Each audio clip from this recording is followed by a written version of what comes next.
CBI has practically given a clean chit to Law Minister Ashwini Kumar in a clarification issued a little while earlier. The investigation agency has said it's not under any pressure from any quarter, while CBI has made it clear it is strictly abiding by the directions of the Supreme Court.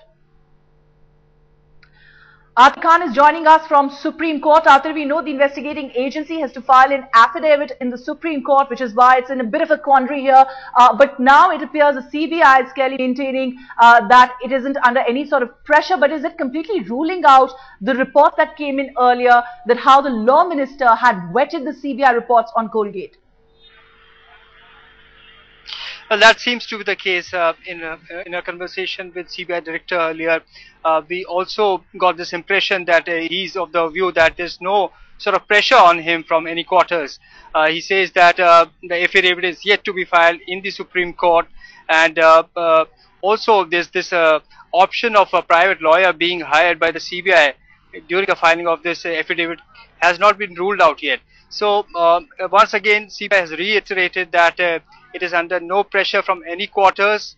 It will strictly abide by the court orders, and it is yet to file the affidavit in the court of law. Right, and quickly just take us through what has happened in the past few days ever since that report came out. I believe there's a petition that's been filed in the Supreme Court by a private petitioner who's in fact asked for the removal of Coal Minister Sri Prakash Jaiswal, and also action against the Attorney General and others for misleading court.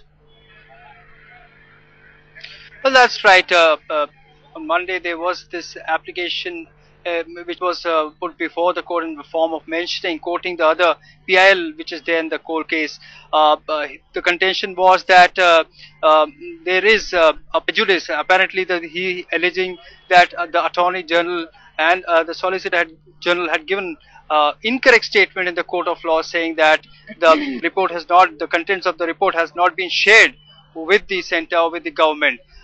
Also is the contention in the application was that Sri Prakash Jaiswal should be removed since he is appointed, he is not elected as a minister. So therefore these 2 points were there which were put up before the court, but then it is yet to be taken up, and we'll have to wait and watch when the affidavit is filed by the CBI in this matter in the court of law. All right, we'll have to leave it there for the moment. Thank you very much for joining us with the latest.